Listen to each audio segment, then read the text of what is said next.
자, 이 사도행전이 사도들의 이야기인데 더 정확하게 말하면 성령 받은 사도들의 이야기란 말이에요. 그렇죠? 그러니까 이 사도행전은 성령 받은 사람들의 삶의 이야기가 나오는 거예요. 그들이 어떻게 생각하고 어떻게 결정하고, 여러분들에게 좀 서론적으로 좀 말씀을 드리고 싶은 게, 이 성령 받은 사람은 하늘에서 뚝 떨어진 사람이 아니에요. 우리가 생각하는 어떤 신비주의에 붙잡히고 막 방언만 하고 막 통역하고 은사 받고 귀신 내어 쫓고 이러면 사도행전은 그렇게 이루어지질 않아요. 그건 어떤 부분적인 결과적인 말씀이거든요. 그 말씀은 뭐를 통과하냐면 생각과 결정들을 통과해서 계속 이것이 결과적으로 하나님의 이제 은혜가 돌출되는 건데, 그래서 우리가 좀 주목해야 될 말씀이 뭐냐 하면 성령 받은 사람들이 어떻게 생각하냔 말이에요. 그리고 어떻게 결정하냔 말이에요. 사실 이게 중요해요. 그래서 생각과 결정은 동전의 양면과 같습니다. 결국 우리의 모습은 생각과 결정의 결과예요. 내가 하나님의 은혜로 살지만 그 은혜가 결국 내가 그 은혜를 받겠다고 하는 생각과 그 은혜를 받고 예배로 나오고, 그렇죠? 그 은혜를 유지하겠다고 하는 결심이 있어야지만 이어지는 거잖아요. 그렇죠? 헬로우. 네, 한 2주 동안 금요성령 집회 안 했더니, 네, 여러분 표정도 그렇고 다시 좀 마음을 모아야 될 것 같아요. 그렇죠? 네, 제가 또 헬로우가 되네 진짜. 자, 그렇죠? 맞죠? 네, 생각과 결정은 동전의 양면 같다. 자, 그러면은 우리가 지난 시간에 초대교회에서 일어난 우리 정 목사님과 함께 나눴던 말씀이 뭐냐면, 초대교회 아주 놀라운 생각과 결정들을 우리가 보게 된 거예요. 교회가 뼈대가 세워지는 게 이제 초대교회 사건이잖아요. 그러니까 교회 첫 모양이 중요하단 말이에요. 근데 그들이 기도와 말씀의 핵심을 놓쳐버린 거예요. 사도들이, 리더들이. 그래서 어떻게 했죠? 과부들을 공개하는 일들, 봉사하는 일을, 이거 중요하단 말이에요. 그런데 여기 뺏기다 보니까 뭐를 놓친 거죠? 기도와 말씀을 놓친 거예요. 그러니까 모든 일이 중요하지만 핵심이 중요하잖아요. 그러니까 이걸 가지고 우선순위라고 한단 말이에요. 우리 목사님들하고도 지난 목요일 날 같이 모임 가질 때 목사님들은 하루, 일주일, 한 달 단위로 계획을 잡아야 된다.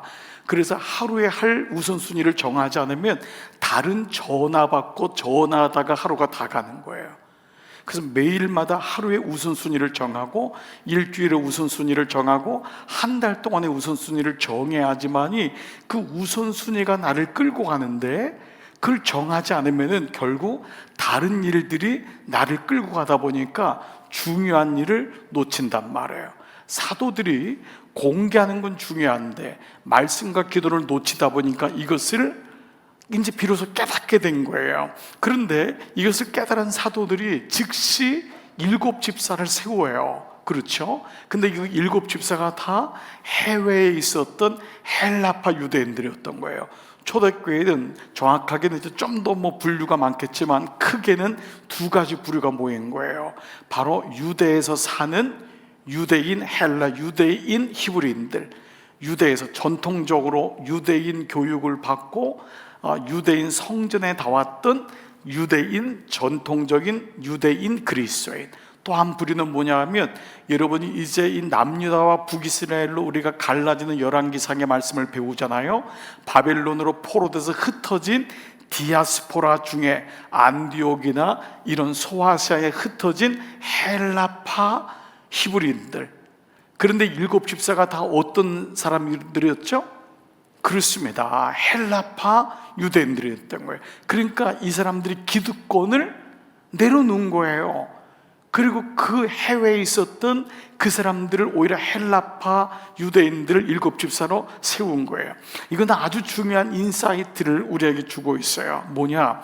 초대교회의 교회와 교인들, 리더들의 생각과 결정이 어떠했는지를 보여주고 있어요. 그들에 대해서 한마디로 말하면 뭐냐 하면, 교회와 성도들은 다 같이 한번 볼게요. 열린 교회와 뭐였다고요? 성도였다. 이게 초대교회 대단히 중요한 처음 교회였어요. 초대교회 교인들은 열린 교회, 열린 성도였다는 거예요. 미국의 예일대학교에서 그 교수로 재직했던 리처드 이스벳이라고 하는 사회문학자가 있는데요, 이분이 쓴 책이 뭐냐면 생각의 지도예요. 지오그래피 오브 띵킹. 생각의 지도. 사람마다 생각의 지도를 그린대요. 공동체마다, 나라마다 생각의 지도를 그리는데 왜 후진국이 되냐면 생각의 지도가 편협하고 적기 때문이겠죠. 우리나라가 왜 오랫동안 양반과 상놈으로 조선시대 대원군 때까지 나라를 다 막았잖아요. 그러다 보니까 결국은 당파 싸움하다가 일본에 다 먹혔던 이유가 뭐냐 하면 그 당시 문화를 열지 못하고 우리들끼리만 살았잖아요. 그랬더니 이제 예를 드는 거예요. 세계가 왜 그렇게 됐는지. 기업이 열리질 않으면은, 기업이 변화되지 않고 리더가 배우려고 하지 않으면은 그 기업도 오래 가지 못한다는 거예요. 구멍가게가 된다. 개인도 마찬가지인데요, 기본적으로 잘못된 세 가지의 이 생각의 루틴을 얘기해요. 어떤 잘못된 생각이냐면 첫 번째, 기준이 없는 생각. 이게 뭐냐면 생각이 기준이 없는 거예요. 우리가 말씀 묵상을 하는 유익 중에 하나는 뭐냐 하면 생각에 기준이 있는 거예요. 생각에. 이거 굉장히 중요합니다. 말씀 묵상은 직접적으로 하나님을 경험하지 못한다 해도 생각의 훈련이 되는 거거든요. 그러니까 생각의 기준을 잡는 것이 너무 중요해요. 저는요, 이런 확신까지 들어요. 중학교, 고등학교 애들이 말씀 묵상만 제대로 해도요, 수시에서 논술, 이거 해결할 수 있다고 저는 생각해요. 정말 말씀만 제대로 묵상해도요, 논술 어렵지 않아요. 거기서부터 다 지혜가 나는 거거든요. 모든 논술의 기본이 뭔데요? 성경인데요. 거기서 나온 건데, 이 성경의 철학과 역사와 인문학들, 문사철이 다 여기 있는 거예요. 문학, 역사, 철학이. 그러니까 그런 면에서 생각의 기준이 없는 것이 바로 잘못된 생각의 첫 번째다. 두 번째는 가치가 없는 생각이래요. 이건 뭐냐 하면 생각이 값이 없다는 거예요. 값이 없다. 그러니까 생각을 하는데 생각의 비전이 약하고 생각의 값이 없으니까 싸구려 생각이 되는 거예요. 여러분, TV 나오는 매일마다 뭐 광고 이런 거 보고 그냥 드라마 속 보고 뭐 우리에게도 필요하죠. 스트레스도 좀 풀고 하지만 그게 우리의 생각의 중심이 된다면 우리의 생각은 그야말로 끌려가잖아요. 그러니까 생각의 값이 없는 거예요. 그러니까 우리 유튜브에 이런 짤 같은 거, 이런 게 사실은 우리 생각을 굉장히 값싸게 만들거든요. 자극적이고 아주 그런 어떤 그 성적인 거, 이런 것들이 너무 많잖아요. 왜냐면 거기 막 조회수 보면은 사람들이 너무 상상을 초월할 정도로, 왜냐면 그 나라가 계속해서 그 수준에 머무르게 하는 거예요. 자, 이러면서 두 번째는 가치가 없는 생각. 근데 세 번째 뭐냐면요, 배려가 없는 생각이래요. 이건 뭐냐면 편견 혹은 오해 혹은 이 생각이 작아요. 그러니까 이것은 사실은 뭐냐면 공동체 안에서 서로 배려하거나 넓은 마음이 없을 때 그 공동체의 수준은 너무 얕다는 거죠. 늘 젤러시하고 늘 누가 어땠대 이런 뒷담화하고, 이 수준이 만약에 그 사람이라면, 공동체라면은 얼마나 약하겠어. 자, 이런 부분을 본다면은요, 이 잘못된 생각의 지도는 자기는 자기를 이렇게 편협하게 만드는 건 물론이거든요, 관계를 끊어요. 그러니까 우리가 어떤 면에 발전이 있다는 것은요, 어떤 사람을 만나냐에 따라서 발전이 있거든요. 근데 결국은 만남이 없다는 건 뭐냐면 나만 옳다고 생각하는 거예요. 뭐 굳이 누굴 만나, 내가 다 옳은데. 그러다 보니까 그 사람은 늘 자기 안에 갇히게 된다는 거죠. 자, 우리나라의 고질적인 문제가 뭐죠? 자꾸 우리가 안타깝고 우리가 정치적인 후진국을 벗어나지 못하는 것은 우리 백성들이 그렇게 국민들이 뽑았지만은 여전히 뭐예요? 색깔론, 진영 싸움, 보수냐 진보냐, 이거 가지고 매일 싸우는 모습 보고 백성들은 뭐죠? 정말 질리는 거예요. 오히려 백성들의 수준은, 젊은이들의 수준은 세계화가 됐는데 정치인들은 이 수준을 못 따라오니까 그 아이들이나 젊은 사람들이 질식하는 거예요. 그러니까 이런 면에서 본다면 우리의 생각도 마찬가지라는 거죠. 교회가 열렸다, 그 사람이 열렸다는 것은 나이가 들었는데도 장로님, 원로 장로님도 오픈된 분이 있으면은 누구든지 들어가는 거예요. 누구든지 얘기가 되고. 그렇죠. 그 이런 면에서 보면 우리는 부단히 생각에 오픈되는 거, 열리는 것을 연습하는 거. 예배가 뭐지요? 마음을 여는 거잖아요. 그렇죠. 하나님 말씀을 듣는 거잖아요. 우리의 영적인 아구, 영적인 입을 여는 거예요. 그래서 하늘에서 하나님이 비를 주실 때 넓게 열수록 그 말씀을 받잖아요. 네, 여기는 아멘을 좀 해야 될 타이밍이에요. 아멘. 그런데 여러분이 그 입을 안 열으면은 찬양할 때도 안 열고, 기도할 때도 안 열고, 말씀할 때도 안 열어요. 그러면 은혜를 어떻게 여러분 주겠어요? 그렇게 이러면 어떻게 되죠? 하나님이 사고를 나게 해서 입을 열 수밖에 없는 거예요. 아니에요. 입을 여러분 여시기를 축복합니다. 그러니까 그런 면으로 보면 우리의 생각의 문제가 사실은 모든 것의 문제예요. 사건의 문제가 아니에요. 사실은 반응의 문제인 거예요. 이게 초대교회의 모습인 거예요. 성령 받은 사람의 모습이에요. 성 어거스틴이라고 중세기 때 이전부터 기독교를 집대성한 사람이 있어요. 기독교 역사에서 제일 중요한 사람은 사도 바울. 예수님 빼고, 예수님은 당연한 거고 우리의 구주신데 인간 중에요. 사도 바울이고 두 번째가 세인트 어거스틴, 성 어거스틴이에요. 그러니까 사도 바울은 초대교회 때잖아요. 중세기 때 400년, 중세기는 아니지만은 초창기 400년, 500년 대에 기독교를 집대성한 사람이 성 어거스틴이에요. 근데 이분이 하나 유명한 얘기가 있어요. 여러분 이거는 자다가도 그냥 깨다가도 얘기하셔야 돼요. 자, 뭐냐 이거예요. 본질적인 것에는 일치를, 비본질적인 것에는 뭐예요? 자유를, 모든 것에는 사랑을. 자, 제가 한번 여러분에게 외칠 테니까 앞을 뒤에 여러분 하세요.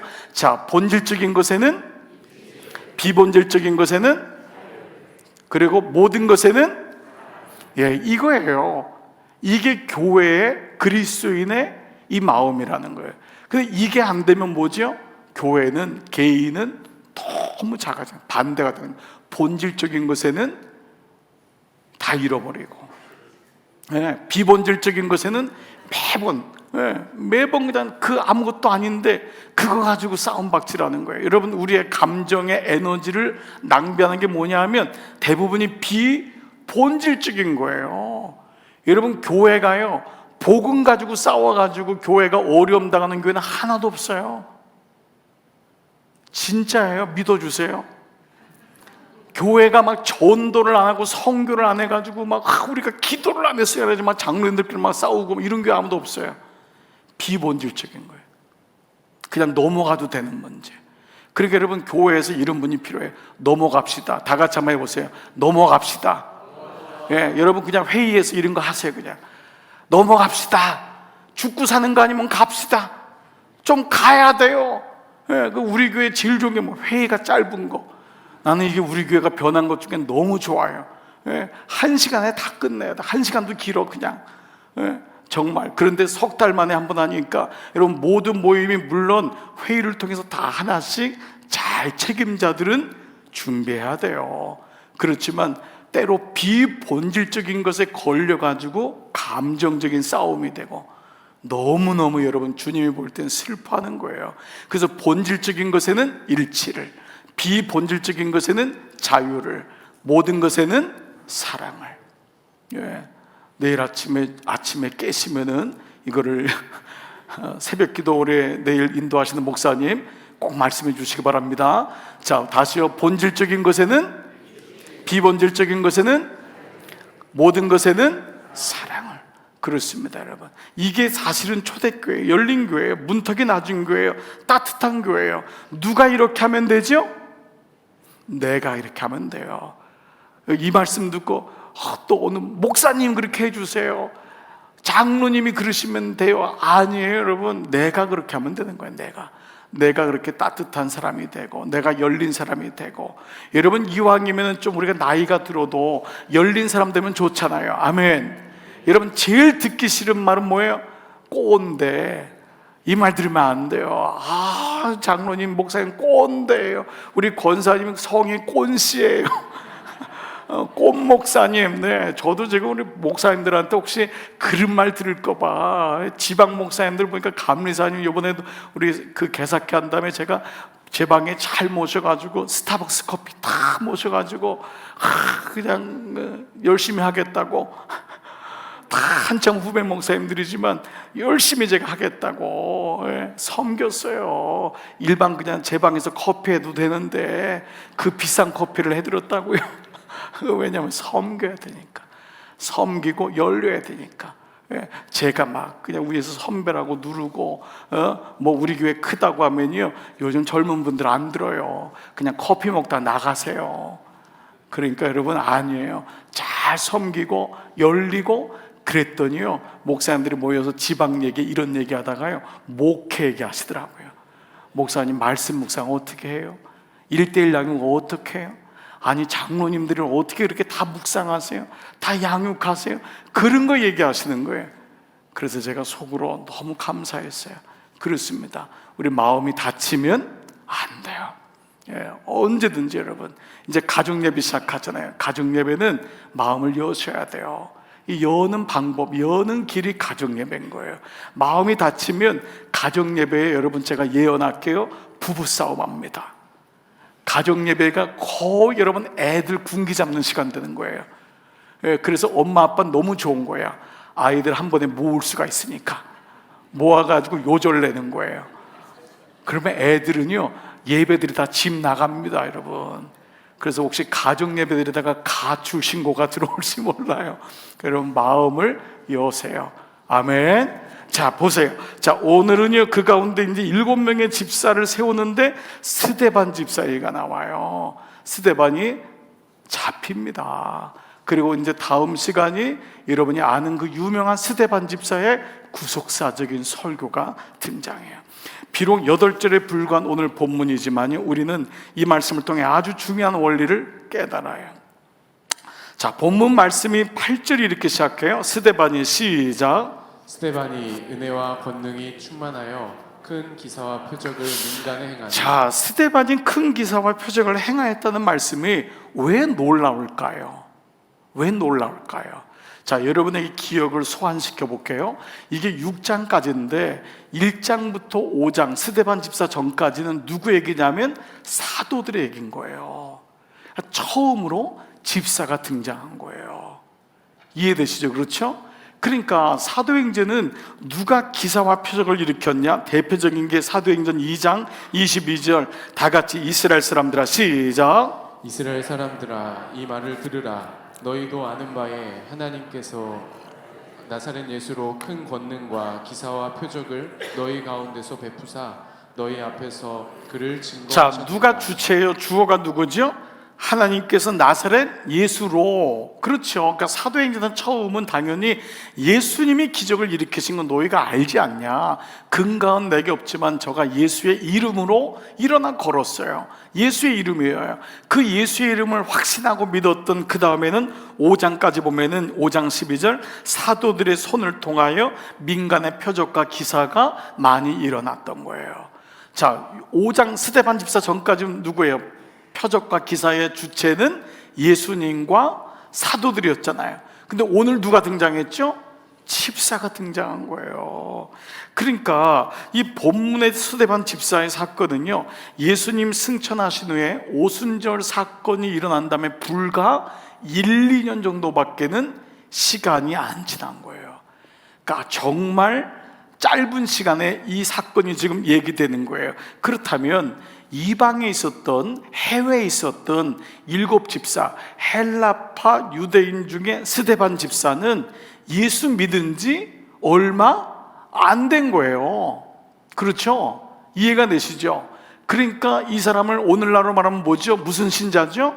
초신자입니다. 그래서 스데반 집사가 예수 믿은 지 세례 받고 얼마 안 돼서 한 1, 2년 지나서 그야말로 집사님이 된 거예요. 자, 그런데 놀랍게도 이 초신자인 스데반을 통하여서 이 기사와 표적이 똑같이 일어났다는 거예요. 여러분 아마 이 말씀을 들으면 예수님이 하신 말씀이 떠오르시는 분이 있을 거예요. 자, 누가복음 13장 30절, 보라 나중된 자로서 먼저 될 자도 있고. 이게 스데반 집사잖아요. 나중됐는데 먼저 되는 게 다 통일되는 거 아니야. 그런 자도 있고, 또 먼저 믿었는데도 나중되는 자도 있다는 거예요. 그러니까 뭐죠? 순서의 문제가 아니에요. 그러니까 예수 믿은 게 경험과 예수 믿은 전통, 예수 믿은 연륜은 너무 소중해요. 그런데 이것이 다는 결코 아니에요. 이게 좋은 교회인 거예요. 만약에 예수 믿는 순서로 한다면 우리는 좌석도 그렇게 앉는 거예요. 여러분, 저는 우리 교회 좌석이요, 물론 오랫동안 앉으시니까 그렇지만 자기 좌석이, 물론 자기가 앉는 자리가 편한 게 있어요. 그렇지만요, 조금은 그런 것 좀 없어도 괜찮아요. 그냥 누가 앉으면요 괜찮다니까요. 예? 여러분, 내 자리라는 게 어디? 여러분, 거기 써 있어요? 내 자리? 근데 어떤 분은 그 자리에 누가 있으면 거기 앞에 와서 이렇게 서 있어. 그러면서 이래요. 일어나라는 거야. 이게 내 자리에. 여러분, 어디 내 자리가 어디 있어요? 3부 예배 같은 경우는 너무 좋은 게, 3부 예배는 그냥 뭐 밀려 들어오니까 그냥 편한 거예요. 젊으신 분들은 요즘 그런 거 없어요. 물론 앞자리에는 앞자리 이렇게 일부러 앉는 분은 없잖아요. 그러니까 뭐 원로 장로님들도 계시고 장로님들 기도 순서도 맡고 하니까 있고 하지만은 사실 이렇게 앞에 안 나오잖아요. 그렇죠, 여러분. 이 앞에는 목사 침 맞아야 되거든요. 그러니까 좋은 자리가 아닙니다. 바로 앞에서 어떻게 좋으시겠어요? 여러분, 좀 널찍이 저 뒤에 있으면은, 우리 김정현 권사님처럼 뒤에 있으면 눈을 감아도 안 보이고, 요즘은 또 눈을 뜨고 주무시는 분도 있어요. 기술이 있어가지고. 그러나 앞에는 어려워요. 앞에는. 그래서 앞에 앉는 건 어려워요, 사실. 그래서 여러분, 앞에 앉고 좋을 수는 없잖아요. 예? 그러니까 그거 보면은 자기 자리라는 게 사실 없는 거예요. 그렇죠? 그냥 와서 편하게 앉기, 물론 이제 편하게 앉을 때 사실 사람은 다 이게 이제 자기 자리라는 게 편하니까 대부분 이제 또 오늘은 여기 앉았다, 내일은 또 여기 앉았다, 이럴 수는 없으니까 그 금방은 비슷할 수 있죠. 근데 이제 오늘 이 말씀 뭐냐 하면은, 영적으로는 말이에요. 영적으로는 예수 믿은 기간과 예수의 은혜는 꼭 비례하지 다 같이 않는다. 이거 정말 중요한 거예요. 그러니까 여러분, 예수 오래 믿은 사람은 이거를 받아들이고 겸손해지셔야 돼요. 그리고 예수 믿은 지 얼마 안 됐다고 주눅 들 필요 없어요. 예. 오히려 여러분, 예수 믿은 지 얼마 안 되는 사람이, 그분들이 있어야지 교회가요 은혜 받고 막 생기가 있다고요. 그렇지 않아요? 예. 다 뭐 알고 있는 분들이 앞에 있어 보세요. 뭐 그 설교가 그 설교지 뭐, 다 그렇게 받아들인다고요. 그런데 은혜를 막 지금 받고 이런 분들이 있으면은 그게 예배가 생동감이 있고, 예, 그 은혜를 받은 게 표현이 되는 거죠. 자, 이렇다면은 우리는 어떻게 먼저 된 자든지 나중된다든지 오늘 스데반처럼 은혜와 성령이 충만해서 제자의 삶을 어떻게 살 수 있을까? 스데반에게 보여주는 영적인 원리는 뭘까? 오늘 설교의 제목에서 이미 나왔지만 여러분에게 두 가지 말씀을 드리고 싶어요. 첫 번째 뭐냐면, 다 같이요, 시작. 집중의 원리예요. 집중의 원리. Principle of Focusing 하는 거예요. 집중의 원리. 말씀드렸어요. 신앙의 원리는 중요하지만 참된 신앙은 오래 믿었냐가 중요한 것이 아니다. 심지어는 직분도 우리는 책임과 헌신의 문제지 믿음의 깊이라고 얘기할 수는 없어요. 예, 따라야 되지만 당연히. 그런 면에서 본다면은 오래 믿었냐보다도 오늘 나도 오래 믿었단 말이에요. 모태신앙으로부터 여러분도. 그러나 더 중요한 건 뭐냐면 얼마나 주님께로 집중하냐가 신앙의 결과가 되는 거예요. 오래 믿었냐가 아니라 얼마나 주님께 집중하냐로 결정된다는 거예요.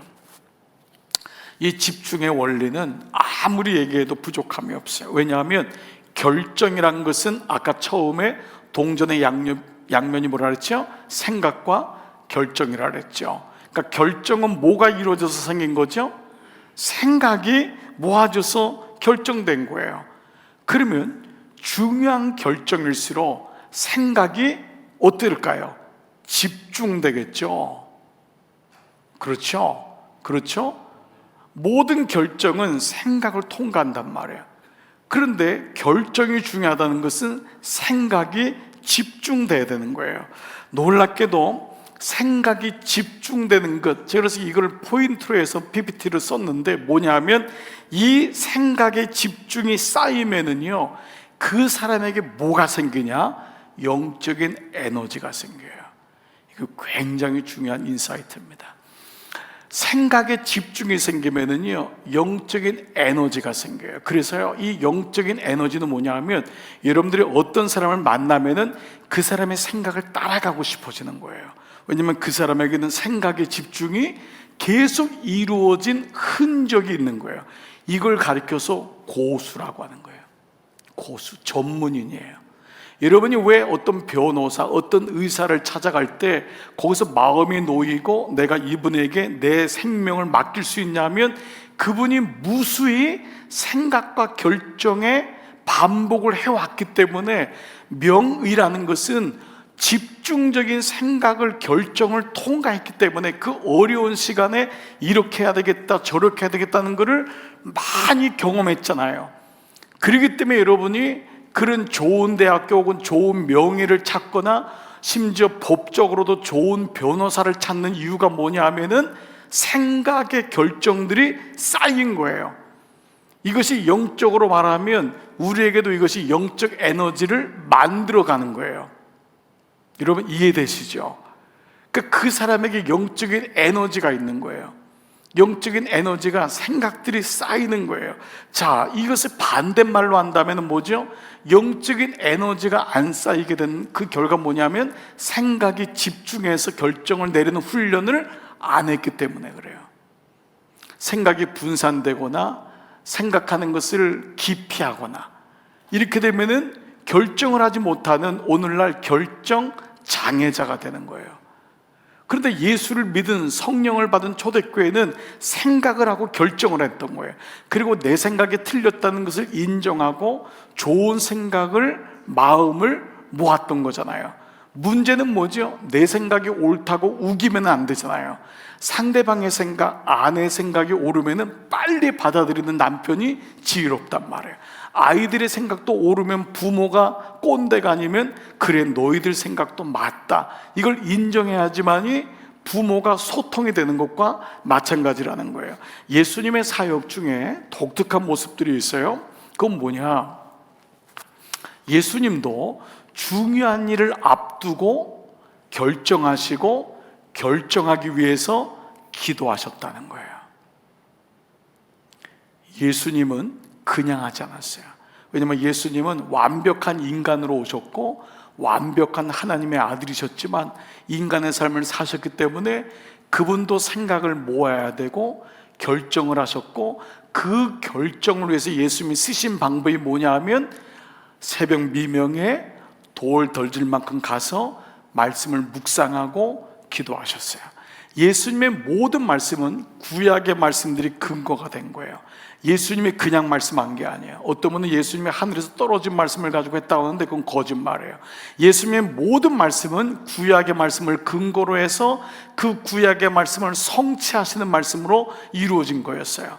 그래서 예수님 말씀은, 말씀과 생각은, 말씀이, 결정들이 말씀을 배경으로 해서 기준의 축이 생기고 그것을 기도로 확인하셨던 거예요. 자, 그렇다면 예수님이 집중된 기도가 생겼던 게, 예를 들면 공생에 시작할 때, 사명 받았을 때, 오늘날로 말하면 직장 새롭게 갈 때, 오늘날로 말하면 결혼할 때, 이런 식의 어떤 새로운 삶이 시작할 때, 그는 공생애를 시작할 때 집중적으로 기도하는데 어느 정도 기도하셨냐? 40일을 금식하면서 기도하실 정도로. 그러니까 얼마나 중요한 문제를 앞두면 예수님도 어떠한 중요한 문제를 두고 40일을 금식했냔 말이에요. 이게 있어야 되는 거죠. 두 번째, 친구자, 동역자였고 당신의 사명을 맡길 제자들을 선택할 때도 밤이 맞도록 기도하셨어요. 철회하셨어요. 철회하시면서 부단히 하나님의 사람들을 계속 생각하시고 그 사람들을 찾아 나가셨어요. 또 마지막 그의 사명을 완수하기 위해서 겟세마네 동산에서 십자가를 질 때도 그분은 땀방울이 피방울이 될 때까지 결단하고 기도하셨어요. 자, 이런 일련의 사건들을 보면은 예수님은 중요한 결정을 앞에 둘 때마다 집중하셨어요. 신앙생활의 진가는, 다시 말씀드려요, 집중에 있는 거예요. 얼마나 많은 일을 하냐보다도 집중했을 때 제대로 된 일이 일어나겠죠. 그런데 이 집중하는 동기, 집중하는 방법이 뭐냐? 바로 기도예요. 그러니까 기도는 그냥 하늘에다가 우리가 그냥 얘기하는 그 기도가 아니에요. 그래서 기도의 말씀 기도라는 건 뭐냐 하면 그만큼 말씀 기도는 하나님의 말씀이잖아요. 하나님의 생각이잖아요. 그 생각을 가지고 고백하는 거기 때문에 나의 뜻이 아니라 하나님 말씀을 고백하고 그 말씀을 듣고 그 말씀이 들려질 때에 나의 생각이 아닌 주님의 뜻을 우리가 알게 되는 거죠. 그래서 기도가 왜 중요하냐? 집중하는 시간이기 때문에. 그래서 저 개인적으로 이제 여러분에게 오늘 이렇게 참 귀한 저녁에 여러분 오셨잖아요. 금요 성령 집회에 대한 좀 목마름이 있어요. 저 개인적으로 더 중요한 결정을 앞두고 더 기도해야 될 분이 많은데, 청년 중에도 말해, 지금 대학교 다니면서 기도할 아이들이 많은데 직장, 군대 가기 전에 한 달 정도 기도해야 되질 않아요? 새로운 직장 놓고 기도해야 되질 않아요? 결혼하는 거 기도해야 되질 않아요? 나는 결혼할 때 금식 기도원도 갔는데 말이에요. 물론 원해서 간 건 아니었지만, 그런데 그런 기도가 쌓이니까 오잖아요.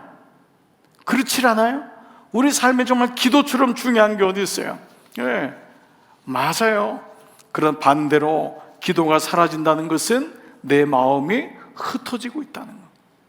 다른 것에 집중해, 다른 것에 집중하고 있다는 거예요. 잠언서 4장 23절 다 같이 한번 읽어볼게요. 시작. 모든 지킬 만한 것 중에 더욱 내 마음을 지키라. 생각의 근원이 이에서 남이니라. 무릇 지킬 만한 것보다, 모든 지킬 만한 것 중에서 뭐를 지키라고요? 마음을 지키라. 생각을 지키라. 결정을 잘해야 되니까. 그런데 지킨다는 건 뭐죠? 그 마음을 지키지 못하게 하는 상대가 있다는 걸 전제로 하는 거잖아요.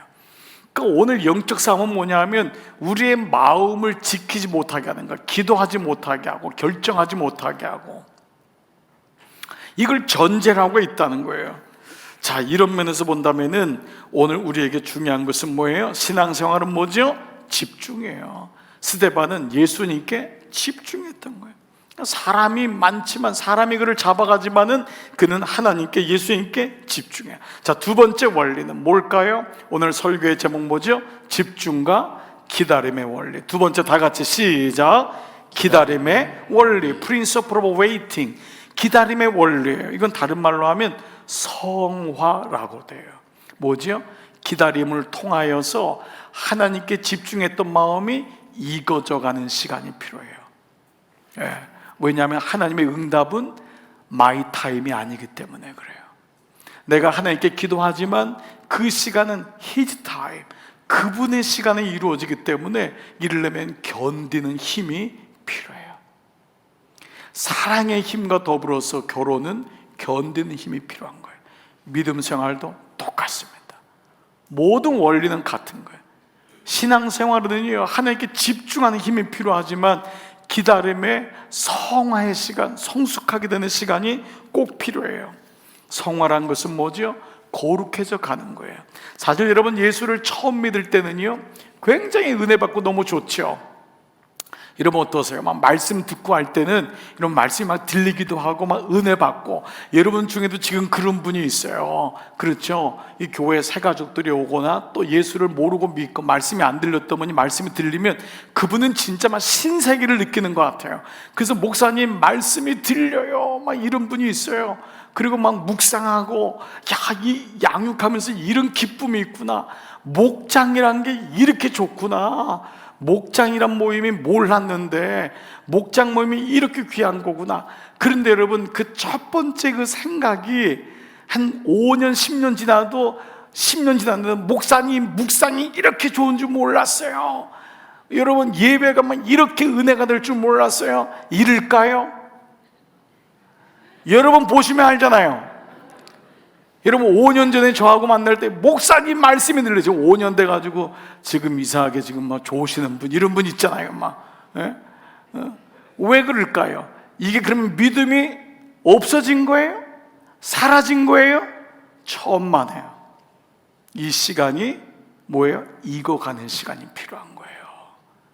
믿음이 사라진 게 아니에요. 어떤 분은 감격이 사라진 것을 믿음이 사라진 것으로 착각해요. 여러분 그렇지 않습니다.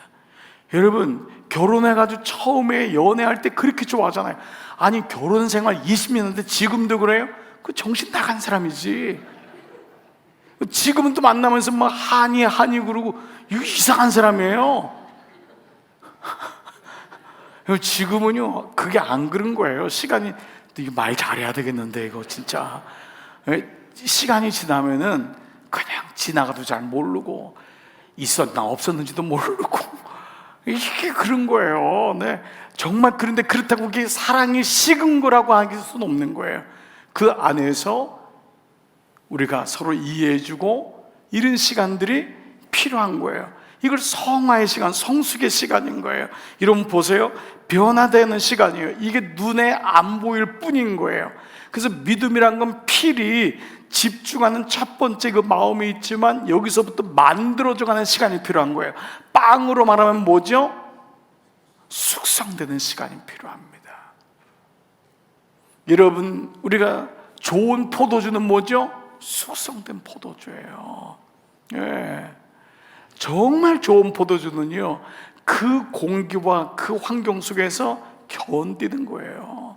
정말 좋은 겁니다. 좋은 된장 보세요 여러분.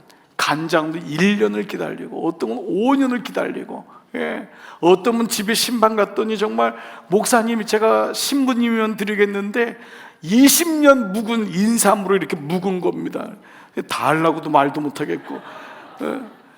그래 그 얘기를 왜 하는지 모르겠어요. 왜 목사한테 그 얘기를 하세요? 안 주려면 얘기를 하지 말지. 20년 된 거라고 막 가져와가지고 자랑을 하는 거예요. 그러면 따서 주든지. 주지도 않을 거면서 20년 된 거면 이게 뭐 몸에 너무 좋습니다. 그러면서 하는 말이 목사님은 술을 안 드시니까 언제 물어나 봤나 내가 먹을지 안 먹을지. 아니 몸에 좋은 건 술로 먹는 게 아니잖아요. 여러분 좋은 거 있으면 주세요. 그런 거예요. 그래요. 한때요 우리나라 기아자동차에 4만 명의 직원들의 연수를 맡은 분이 대단하지 않아요? 기아자동차 4만 명의 신입생 연수와 직장 중직자들 연수를 책임졌던 분인데 최갑도 교수님이에요. 이분은 실제로 있었던 분입니다. 이분의 강의 제목이 인생을 바꾸는 힘 기다림인데 이 모든 강의를 4만 명에게 똑같이 합니다. 왜냐하면 직장 생활은 버텨야 되거든요. 기다려야 되거든요. 근데 이분의 강의가 왜 그 수많은 사람들에게 감동이 되었냐면 자기 인생 스토리 때문에 그래요. 이분은 너무 가난했어요. 가난하기 때 어머니가 돌아가시고 아버지는 이미 술주정뱅이가 됐어요. 알코올 환자가 돼가지고 사랑을 기본적으로 받아야 될 어머니 사랑도 못 받고 아버지에게 매일마다 어릴 때부터 구타를 당했고 아버지는 집에 와서도 그냥 뭐 어떤지 여러분 아시겠죠. 그러니까 뭐 너무너무 힘든 인생을 사는 거예요. 학교를 다니고 싶은데 아버지가 등록금을 안 주니까 뭐 중학교 다니고 대학 뭐 나왔다가 또 간신히 고등학교 다니고 고등학교 진학이 안 됐대요. 그래서 10대 15살에 처음 시작한 게 고깃집에서 알바를 시작한 거예요. 고깃집에서 고등학교를 못 들어가고. 그런데 고깃집에서 그 어린애가 일을 하니까 늘 이 숯불을 나르다가 손에 대고 고기를 굽다가 손에 대고 또 이 손님 중에 진상들이 있잖아요. 그 사람들한테 귀싸대기를 맞고 주인한테 막 얻어 터지고 이런 일을 너무 한 거예요. 그런데 이 사춘기 때니까 너무 힘들잖아요. 그래서 한 번은 기시하면서 욕을 하고 내가 하나마나 그러면서 뛰쳐나온 거예요. 막상 겨울인데 나와 보니까 갈 데가 없는 거예요. 고깃집에서 먹고 살았거든요. 거기서 잤거든요. 막상 그냥 사춘기 때 욱해가지고 나왔는데 너무너무 외롭더래요. 그 순간 죽고 싶더래요. 엄마도 없고 갈 데도 없고 아버지도 어디 있는지 모르겠고, 그래서 죽자. 그리고 마음을 먹고 어떻게 죽을지 생각하는데, 그때 이분의 실화예요. 이분의 고백이에요. 한 번도 생각나지 않았던 엄마의 얼굴이, 그 엄마가 하늘에서 환한 미소를 지으면서 나타나서 자기 이름을 부르더라는 거예요. 뭐라고 부르냐? 갑도야 죽지 마라. 갑도야 죽지 마라. 갑도야 조금만 참아라. 우리 갑도 참을 수 있지? 이 얘기를 하더라는 거예요. 너무너무 많이 울었대요. 너무 많이 울고, 그래서 막 몸부림쳤어요. 그 바닥에서 엄마 소리 지르면서 몸부림을 친 거예요. 15살 만에 처음으로 엄마라는 이름을 불러본 거예요. 그때 그 어머니의 말씀, 조금만 참아, 참을 수 있지. 이분은 크리스찬이에요. 그때 하나님이 엄마라고 하는 그분을 통해서 자기에게 주신 메시지, 조금만 참아, 참을 수 있지. 이게 그분의 멘토가 됐어요. 그래서 이 4만 명의 직원들에게 모든 제목마다 조금만 참아라, 뛰쳐나가고 싶을 때마다 조금만 참아라, 참을 수 있지. 믿음이 뭘까요? 기다림인 거예요. 기다려야 돼요. 견뎌야 돼요. 여러분, 욱할 때 많죠? 욱할 때 꿀꺽 하셔야 돼요. 울컥할 때 꿀꺽 삼킬 줄 알아야 돼요. 이게 목회요. 이게 신앙이에요. 여러분 다 목회하시는 거예요. 여러분 다 아버지들, 어머니들, 여러분 다 목회하시는 거예요. 목회하면 울컥할 때가 너무너무 많아. 그냥 한번 욕하고 한번 뛰쳐나가고 싶고, 이럴 때가 얼마나 많아. 내가 너 때문에, 너 따위한테 이런 대접 받아야 돼, 이루고 싶을 때가 너무 많아요. 여러분 인생에서 정말 사람 막대기를 통해서 우리 인생에 하나님이 우리를 세우시고 쓰시지만은 사람 막대기처럼 아프고 힘든 게 없어요. 그냥 때려치우고 싶은 거예요. 근데 그때마다 꿀꺽해야 돼요. 견뎌야 돼요. 근데 하나님이 여러분 가장 좋은 길을 주세요. 나는 여러분들이 참지 못하고 여러분들의 가정이 어려워지고 뭐 이렇던 결과적으로 말씀드리는 게 아니에요. 어느 순간이든지 모든 사람들은 어떤 부분이든 결정을 가지고 여러분을 하나님이 정죄하는 게 아니에요. 지금 이 순간, 내가 가정의 깨어짐을 경험했을지라도, 내가 직장에 나왔을지라도 지금 이 시간 이 말씀이 들리는 거예요. 지금 꿀꺽하는 거예요. 지금. 그러면 지난 시간의 아픔도 다시 회복되고, 그 아픔도 우리에게 자양분이 되는 거예요. 아멘. 그렇습니다. 바로 이 집중과 기다림의 두 가지 모습이 오늘 본문이에요. 오늘 본문을 한번 9절부터 14절인데 하나씩 한번 그냥 한번 읽어만 보고 끝날게요. 이 말씀은요, 한번 읽는 것을 보세요. 이른바 자유민들, 이게 뭐냐면 해외에 나가 있는 헬라파. 그래서 이 말씀 뭐냐면 자유회당이라고 하는, 리버티, 영어 성경에는 프리덤이라고 나와 있어요. 프리덤이라고 하는 스스로 자유를 원했던 회당이라고 하는, 오늘날로 말하면 자유교회예요. 교회 이름이 자유교회예요. 자유민들인데 어떤 사람이냐? 다 해외파, 구레네인, 알렉산드리아인, 길리기아인, 아시아에서 온 사람들이 회당에서 교회에 모인 거예요. 다 해외에서 있었던 사람들이에요. 그 사람들이 일어나 스데반과 더불어 논쟁하는데, 스데반이 지혜와 성령으로 너무 충만한 거예요. 이 사람 너무 생각이 깊고 복음으로 충만한 거예요. 그러니까 능히 당하지 못하니까 어떻게 하죠? 사람들을 매수하여 말하게 하되 이 사람이 모세와 하나님을 모독하는 말을 하는 것을 우리가 들었노라. 우리가 뻔히 이 메시지 알잖아요. 그랬더니 백성과 장로와 서기관들을 충동시켜 와서 또 다른 인생들을 또 끌고 들어오는 거예요. 아주 나쁜 인생이죠.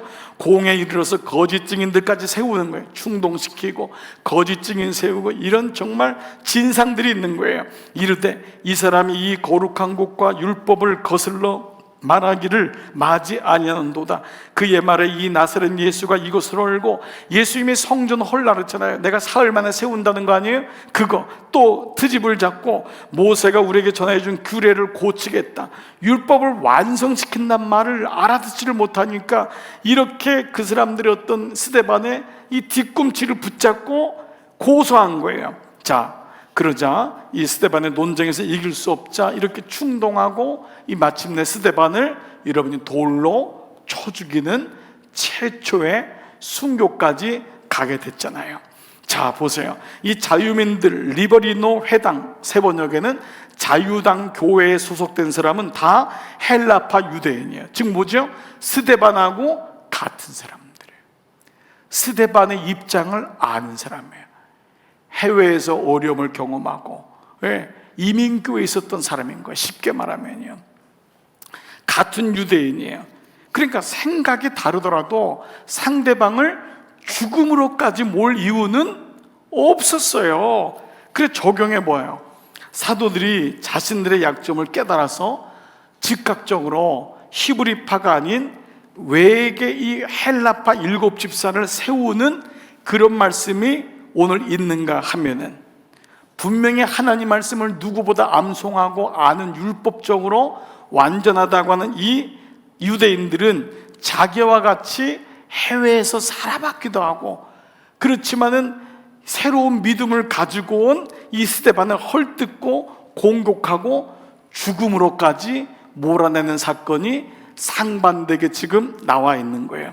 자, 우리는 이런 질문을 하는 거, 왜 오늘날의 교회는, 죄송하지만 그런 교회가 되면 안 되죠. 왜 공동체는 혹은 우리 주변에는 이런 일들이 일어날까라는 거예요. 오늘날 많은 그리스도인들이 교회를 떠나는 이유가 여기에 해당되는 이유도 많아요.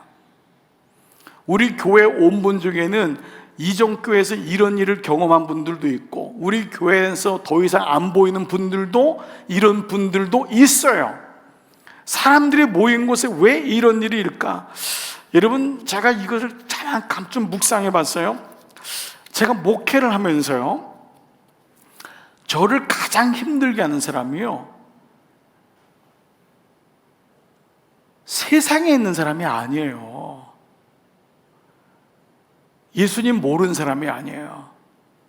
가장 가까운 사람들, 목사님들.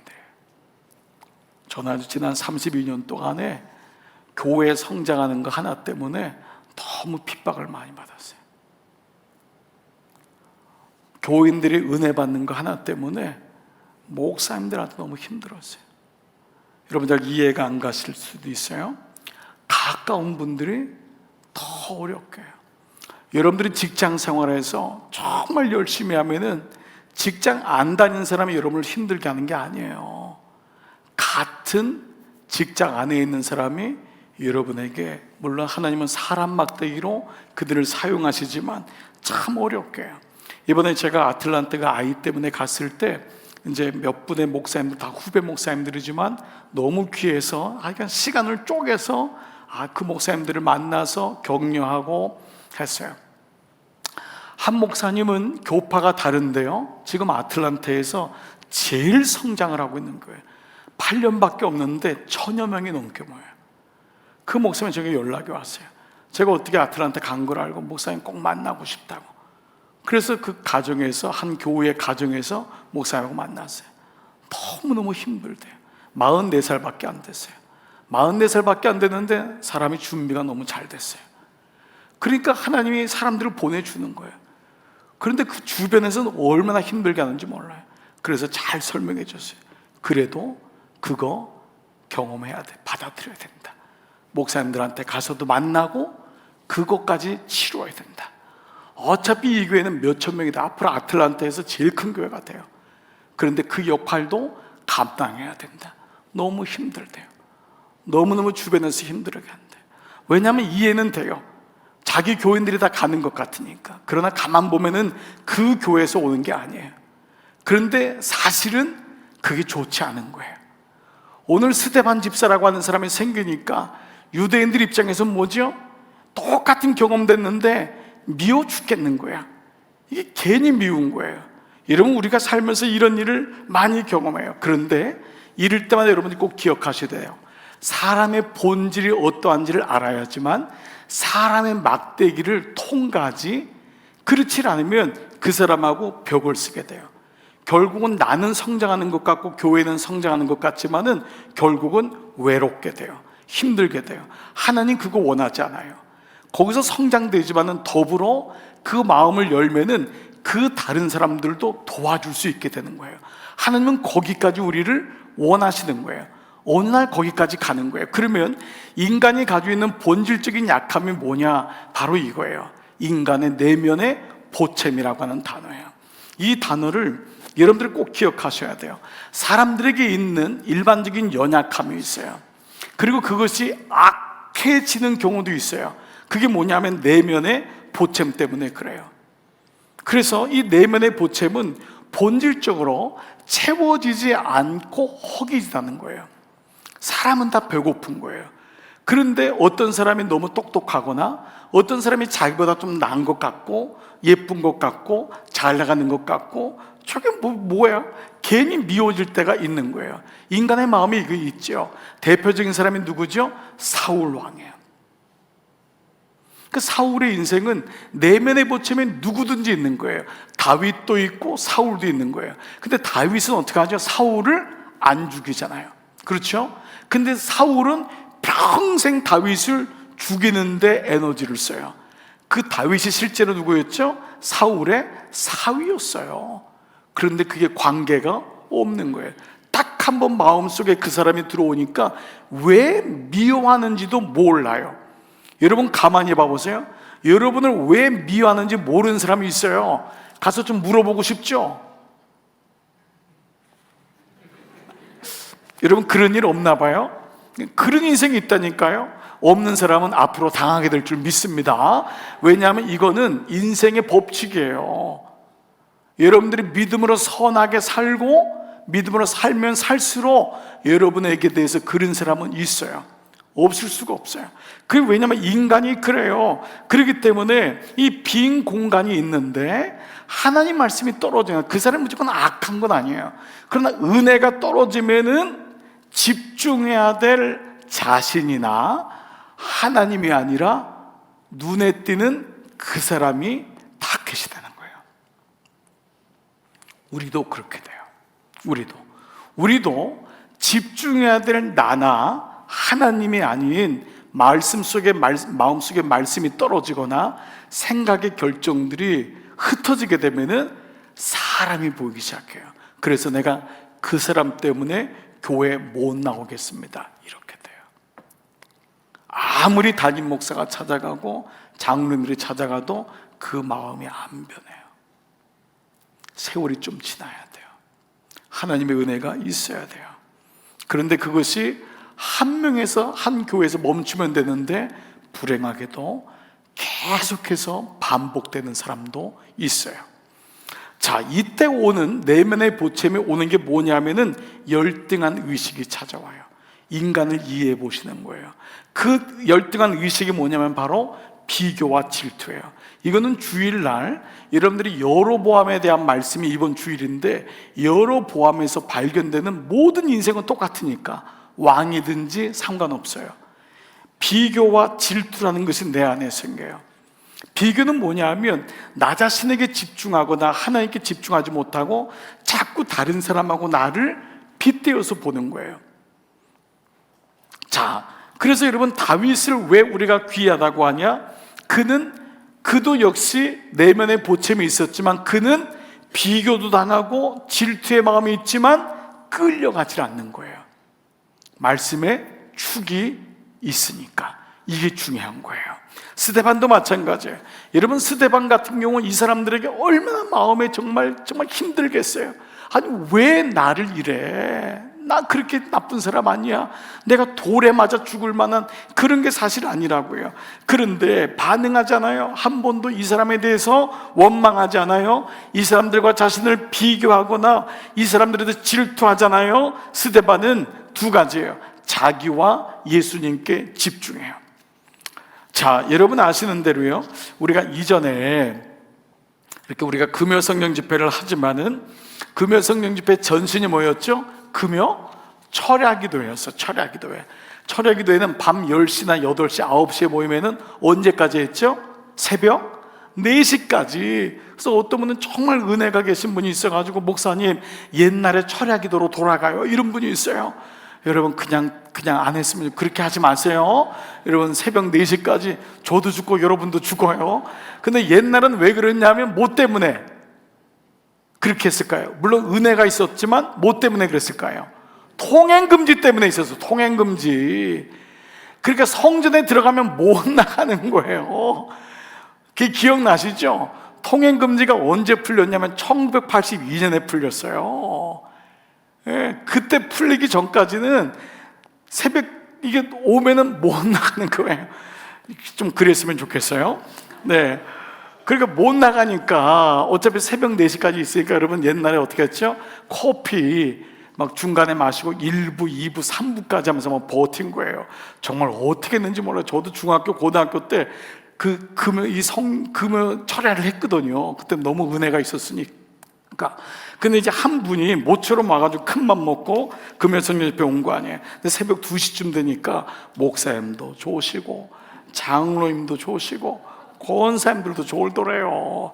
그래서 하나님께 기도했대요. 하나님 어떻게 이럴 수가 있냐? 너무 슬프시죠? 우리가 깨어서 기도했는데 목사님도 장로님도 권사님도 다 졸고 있으니 한국교회가 이러면 됩니까? 그러면서 막 하나님께 기도했대요. 그러자 하나님이 이렇게 말씀하셨어요. 얘야, 네가 깨어서 남의 흉이나 볼 거면 너는 그냥 자라. 그렇다. 굉장히 웃긴 얘기인데, 네. 그냥 너는 자라. 그게 왜냐? 우리는 본질적으로 남의 흉이 크게 보이는 거예요. 이 내면의 포체인 거예요. 그러니까 믿음이란 건 뭐냐 하면 다른 사람이 아닌 자기와 하나님께로 생각과 마음들이 모아지는 거예요. 지나가고 보면 나한테 그렇게 쳐다봤던 그 사람들 여러분 아무도 없어요. 정말 지나가고 보면 여러분 여자분들은 화장 왜 하세요? 네? 누가 보여주고 싶었잖아요. 그렇죠? 근데 정작 남편 있을 때는 맨 얼굴이잖아요. 정작 여러분 보여줄 사람은 그분 아니에요? 그분한테는 여러분 만년 추리닝 입잖아요.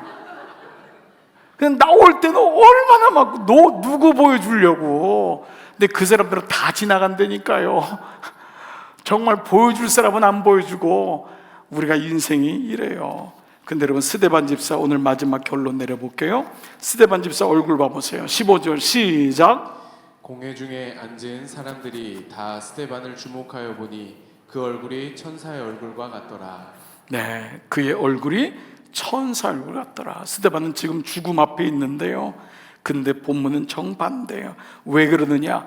여러분들이 이제 다음 주와 다다음 주에 보게 될 스데반의 설교를 보게 돼요. 스데반의 설교는요 베드로의 설교보다도 훨씬 탁월해요. 집사인데도 불구하고. 그런데 사도행전 7장 54절 56절 왜 그가 이렇게 예수님의 얼굴로 화날 수밖에 없냐? 저희가 이 말을 듣고 저희는 이 스데반을 죽임으로 끌고 가는 사람 아니에요. 예? 내면의 보채물 감당을 못하니까 늘 그냥 비교의식과 질투에 그냥 사로잡혀 있는 이 사람들 말이에요. 마음에 찔려. 하나님 말씀을 들었는데 마음에 찔리면 회개해야 되는데 어떡하지요? 일을 간단 말이에요. 그러니까 마음밭이 이렇게 되면은 말씀을 들어도 안 되는 거예요. 하나님 말씀으로 주님 제 마음을 고쳐주세요. 마음에 찔르면 회개해야 됐는데 이를 갈면서 뭐라 그러죠? 그런데 정반대로 스데반은 성령이 충만하여 하늘을 불어러 주목하여 하나님의 영광과 및 예수께서 하나님 우편에 서신 것을 보고 말하되 보라 하늘이 열리고. 첫 번째 뭐래요? 열린 마음이라 그러잖아요. 하늘이 열리고 인자가 하나님 우편에 서신 것을 보노라. 어떻게 가능하죠? 성령 충만하니까. 그래서 이건 성령 충만은 필수인 거예요. 오늘 이 저녁에도 여러분 말씀으로 다시 이 말씀이 잘 새김받고 오늘 다시 마음을 먹고 우리 하나님께 여러분 자신과 무엇보다 예수 그리스도에 집중하여 우리 오늘 성령 충만하여 기도하는 그러한 밤이 되기를 주의 이름으로 축복합니다. 스데반처럼 두 가지 집중과 기다림, 이 두 가지를 주님 챙겨주십시오. 그래서 여러분 집중이 필요한 분이 있으세요? 새벽을 깨우세요. 네, 그리고 주일날 다시 마음을 고쳐 먹으세요. 오늘도 금요 성령 집회 은혜의 보좌로 나오세요. 성령의 성화, 기다림이 필요한 분이 있으세요? 주님 안에 묵묵히 머무르세요. 하나님의 은혜가 여러분과 함께 하시기를 축복합니다.